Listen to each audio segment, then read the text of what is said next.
हमारे लंग्स यानी कि हमारे फेफड़े, ये हमारे शरीर में ऑक्सीजन पूरे शरीर में स्प्रेड करने का काम करते हैं। हमारे खून में ऑक्सीजन डालने का काम लंग्स करते हैं और खून में से कार्बन डाइऑक्साइड निकालने का भी काम लंग्स ही करते हैं। फिर हमारे शरीर के बाहर कार्बन डाइऑक्साइड कैसे फेंकना है और इनहेल करते वक्त ऑक्सीजन को कैसे अंदर लेना है, इन सब के लिए भी हमारे लंग्स की हेल्थ अच्छी होना बहुत ज़रूरी होता है। एक बच्चे का जब जन्म होता है तब बच्चे के लंग्स काफ़ी नाजुक होते हैं। बर्थ अगर ऑन टाइम हो यानी कि फुल्ली मैच्योर बच्चा अगर जन्म लेता है तो उनके लंग्स बाहर की हवा अंदर लेने में काफ़ी वेल डेवलप्ड होते हैं, एट पार होते हैं। अगर बच्चा प्री मैच्योर हो या वीक हो तो उनके लंग्स अच्छी तरह से डेवलप हुए नहीं रहते, जिसकी वजह से बच्चों को सांस लेने में तकलीफ हो सकती है। प्री मैच्योर बच्चों को इसलिए कई बार वेंटिलेटर की ज़रूरत पड़ सकती है। जैसे जैसे हमारी उम्र बढ़ती जाती है वैसे हमारे लंग्स की कैपेसिटी धीरे धीरे करके रिड्यूस हो सकती है। यूजुअली लंग्स 20 साल की उम्र के बाद उनकी कैपेसिटी धीरे धीरे करके लूज करते हैं। फिर जैसे जैसे उम्र बढ़ती जाती है वैसे लंग्स की कैपेसिटी घटती जाती है। लंग्स की कैपेसिटी कुछ आदतों की वजह से भी घट सकती है। सबसे मेन रिस्पॉन्सिबल फैक्टर होता है स्मोकिंग। स्मोकिंग करते ही लंग्स की कैपेसिटी और भी ज़्यादा कम हो सकती है। लंग्स काफ़ी तेज़ी से वीक हो सकते हैं। इसके अलावा अगर क्रॉनिक ऑब्स्ट्रक्टिव पल्मोनरी डिसऑर्डर की बीमारी अगर किसी में हो, जैसे कि अस्थमा, एम्फाइजीमा, ब्रोंकाइटिस, इन लोगों में लंग्स की कैपेसिटी कम हो सकती है। इन सारे लोगों में अगर लंग्स की कैपेसिटी इम्प्रूव करनी है, लंग्स की हेल्थ अगर इम्प्रूव करनी है तो कुछ टिप्स फॉलो करके, कुछ एक्सरसाइजेस करके आप अपनी लंग्स की कैपेसिटी इम्प्रूव कर सकते हैं। डायफ्राग्मेटिक ब्रीदिंग यानी कि डायफ्राम की मदद से ब्रीथ करने से लंग्स की कैपेसिटी इम्प्रूव हो सकती है। ये एक्सरसाइज होती है जो आप दिन में जितनी बार करें उतनी बार आपको बेनिफिट हो सकता है। ये शुरू में थोड़ी सी डिफ़िकल्ट लग सकती है, लेकिन जैसे जैसे आपको आदत पड़ती जाए वैसे ये एक्सरसाइज आप आसानी से कर सकते हैं। बेसिकली डायफ्राग्मेटिक ब्रीदिंग मतलब बेली ब्रीदिंग यानी कि पेट से सांस लेना। सांस लेते समय आपका पेट फूलना चाहिए। फिर जैसे आप सांस बाहर छोड़ते हैं वैसे पेट से ही, पेट का जोर लगा के ही आपकी सांस को बाहर छोड़ें।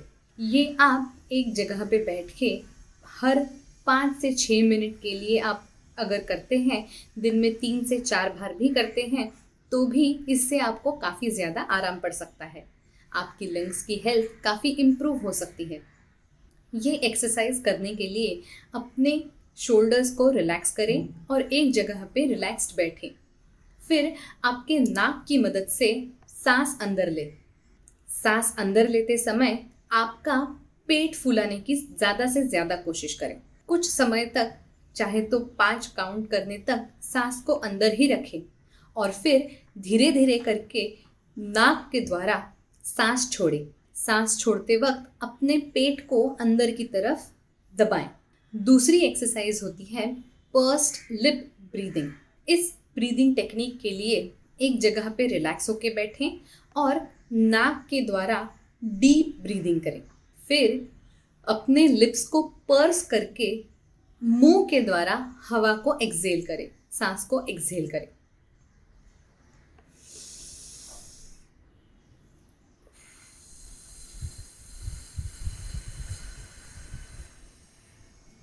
ऑन एन एवरेज आप जितना समय ब्रीद इन करने के लिए लेते हैं उससे दुगना समय आपको ब्रीद आउट करने के लिए लगना चाहिए।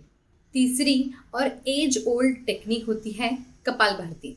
कपालभाति की एक्सरसाइज करके, रेगुलरली कपालभाति करके आप अपनी लंग्स की कैपेसिटी इम्प्रूव कर सकते हैं और उसके साथ ही साथ कई सारी बीमारियों को आप कंट्रोल में रख सकते हैं। मोस्ट इम्पॉर्टेंटली कपालभाति रेगुलरली करने से आप ब्लड प्रेशर को कंट्रोल में रख सकते हैं।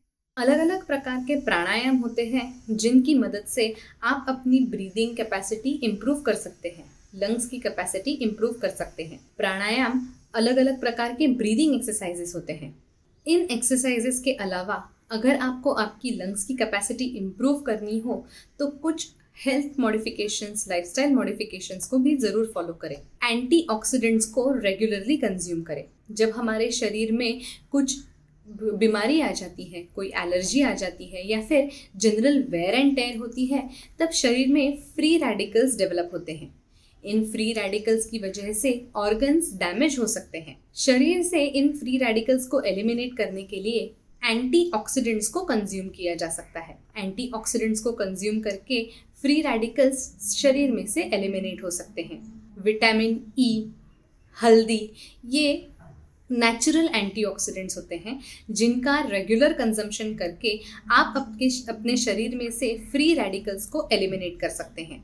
स्मोकिंग को पूरी तरह से अवॉइड करें। पैसिव स्मोकिंग हो या एक्टिव स्मोकिंग, दोनों ही लंग्स की हेल्थ के लिए हानिकारक होते हैं, इसीलिए स्मोकिंग को पूरी तरह से अवॉइड करें। अपनी air quality, indoor air quality को हेल्दी रखें। अगर आपके घर में बहुत ज़्यादा धुआं आ रहा हो, जैसे कि मार्केट एरियाज़ में रहने वाले लोगों के घर में आता है, तो उन्हें घर के अंदर एयर प्यूरिफायर रखना बहुत ज़रूरी होता है। अपने आप को रेगुलरली वैक्सीनेट करें। पूरी तरह से वैक्सीनेशन करने से आपके ऑर्गन्स, वैसे ही आपके लंग की हेल्थ इम्प्रूव हो सकती है। रेगुलर एक्सरसाइज करने से भी आप अपनी लंग्स की कैपेसिटी को काफ़ी अच्छी तरह से इम्प्रूव कर सकते हैं। ऐसे ही अलग अलग मेडिकल टॉपिक्स के बारे में, अलग अलग दवाइयों के बारे में, हेल्थ टिप्स के बारे में अगर आपको ज़्यादा जानकारी चाहिए हो तो हमारे इस चैनल को जल्द से जल्द सब्सक्राइब करें। तुरंत लाल कलर का बटन दबाएं और हमारे इस चैनल को सब्सक्राइब करें। Thank you.